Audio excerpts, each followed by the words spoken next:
Olá pessoal, tudo bem? Eu sou o Fábio do Biela e eu vim apresentar para vocês a parte 3 da introdução à geometria analítica. Eu tratei anteriormente sobre outros dois assuntos que você pode buscar nos vídeos anteriores. Beleza, aqui a gente vai falar sobre paralelismo e perpendicularidade. Mas o que é isso? São justamente esse paralelismo e perpendicularidade sobre as retas. A gente está no estudo de reta nessa introdução à geometria analítica. Então, duas retas são paralelas se e somente se seus coeficientes angulares forem iguais, ou seja, o mesmo valor de m para ambas as retas. Consequentemente, o mesmo ângulo e mesma tangente. Por quê? Porque se a gente tem tangente de 45, a gente tem um alfa ali que é 45 graus numa reta. A tangente dela de 45 graus, a gente tem que é 1. Então a gente tem um ângulo, a gente tem uma tangente que é 1 e a gente vai ter um m sendo o 1. E a reta, para ser paralela a essa, sem se cruzar em nenhum ponto do plano cartesiano, ela também teria que ter esse mesmo ângulo que resulta na mesma tangente e mesmo valor de m. Note nos gráficos a seguir. Aqui eu tenho um plano cartesiano, o eixo x e y, e eu tenho duas retas paralelas. Elas são paralelas porque esse alfa e esse alfa 2 ele tem o mesmo valor. As retas vão correr no plano e elas nunca vão se cruzar, como elas estão cruzando o eixo x. Porque a disputa de paralelismo entre elas é entre R e S. É justamente essa a ideia. Elas irem, tanto para cima quanto para baixo. Assim como o exemplo de uma quadra. A rua de cima é paralela com a rua de baixo. Mas quando fecha a interseção, elas acabam se encontrando. E isso não acontece no paralelismo. Beleza? E duas retas são perpendiculares se e somente se o produto dos coeficientes angulares forem menos 1. Ou seja, o produto de M da reta R com M da reta S. Note aqui ó, que a gente tem um alfa e a gente tem um alfa 2. A gente tem uma relação entre elas. E essa relação está formando um ângulo 90 graus bem aqui, ó, nesse pontinho onde elas se cruzam. Ali no eixo Y, ali ó, com um desenho um pouco diferente, também ó, ali o ângulo é um pouco maior e ali fecha um ângulo de 90 graus.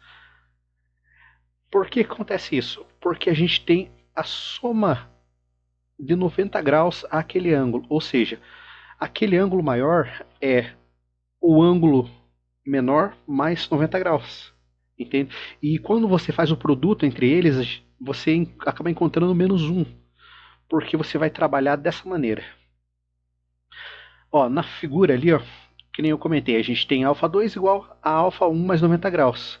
Dessa forma, a tangente de alfa 2 é igual a tangente de alfa 1 mais 90 graus. Legal. Ou seja, quando a gente trabalha com a tangente de 1 mais 90 graus, a gente está mudando o eixo.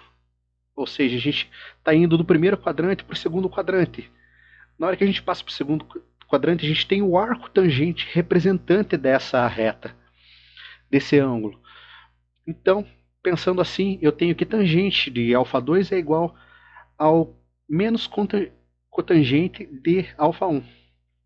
Beleza? Porque você vai mudar o quadrante, você vai ter também essa mudança de sinal. E o que é a cotangente? É 1 sobre a tangente. Então aqui a gente tem menos 1 sobre a tangente de alfa 1, que é exatamente o valor de alfa 2. Legal, né? Um exemplo de uma paralela. Ó, classifique as retas abaixo como paralela ou perpendiculares. Aqui a gente tem uma reta R e uma reta S. A reta R representada por 5x mais 3y menos 8. E a reta S, 5x mais 3y mais 1. Note que, para a gente trabalhar um pouco melhor, a gente vai colocar na equação reduzida da reta. A equação reduzida da reta a gente viu na parte 1 do ensino dessa introdução de geometria analítica. Então a gente colocando na equação reduzida, a gente encontra que y é igual a menos 5 terços de x. O que a gente fez? A gente passou o 8 para lá, como ele está negativo aqui, ele ficou positivo do outro lado, e o 5x, como ele está positivo à esquerda, ele vai para a direita negativo.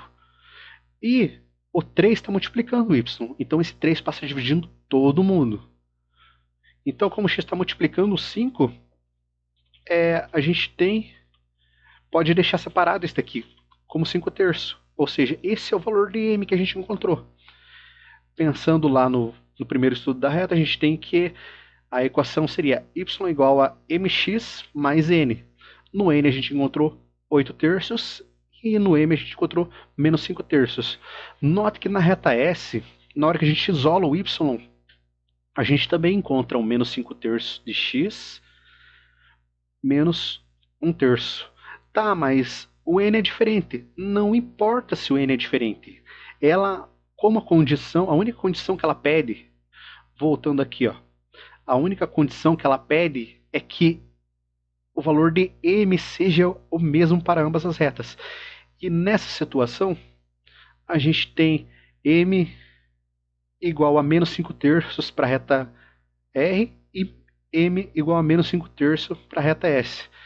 Então, note que ambas as retas têm m igual a menos 5 terços, portanto elas são retas paralelas. Então, ela fechou com a condição de reta paralela. Tá, mas aí para perpendicular. Vamos ver uma situação aqui. No caso aqui eu coloquei uma reta T e uma reta U. A reta T é representada por menos x mais 2y mais 4 igual a 0. E a reta U igual a 2x mais y mais 6 igual a 0. Mandando para a equação reduzida da reta, a gente vai isolar esse y. Ó, o x está negativo aqui, vai para lá positivo. O 4 está positivo, vai para lá negativo. Faz toda essa manipulação algébrica para a gente conseguir deixar de um lado o y em função do x. Ou seja, encontrando as reduzindo, a gente tem meio de x menos 2. Por que menos 2? Ah, porque ó, na hora que você joga para lá o 4, ele fica 4 negativo. E na hora que você passa o 2 dividindo, você tem menos 4 que divide 2. Então, nessa situação, teria o 2 aqui. Legal, né? E ali, como você tem só o menos x, na hora que você passa para lá, você tem apenas o x. E a representação de x é como se tivesse um x. Então a gente considera esse 1 na frente. A gente tem meio, que seria o m. Meio que multiplica x. E na situação da reta U, isolando o y, a gente tem menos 2x menos 6. Note que o 2x é positivo aqui e o 2x e o 6 é positivo aqui. Então, na hora que ele vai para o outro lado, ele vai negativo. Como o y não tem nada multiplicando ele, não precisa dividir aqui por nada para poder isolar ele. Tá, note que a gente encontrou dois m's diferentes. A gente encontrou um m que é meio e um m que é menos 2. Tá, mas eles são diferentes. Mas será que eles são perpendiculares? Lá nas condições para ser perpendiculares, a gente viu que o produto entre eles tem que ser menos 1. Então a gente faz aqui, ó, meio que multiplica menos 2. Se a gente vai pegar meio que multiplica menos 2, o 2 com 2 corta e o sinal mantém. Então a gente tem o valor de m de t e m de u, e na hora que a gente faz o produto entre eles, encontra menos 1. Ou seja, ela é perpendicular. T é perpendicular a U, assim como U é perpendicular a T. Beleza? Tranquilo? Aqui uns exercícios de fixação.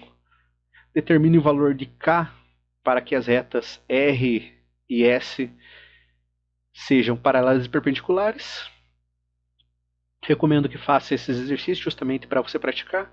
E aqui mais dois exercícios para você poder praticar a questão do ponto. A gente trabalha no ponto na parte 2, então para o desenvolvimento, como é contínuo, sugiro que você assista as duas primeiras aulas. Beleza? Então seria isso. Até mais!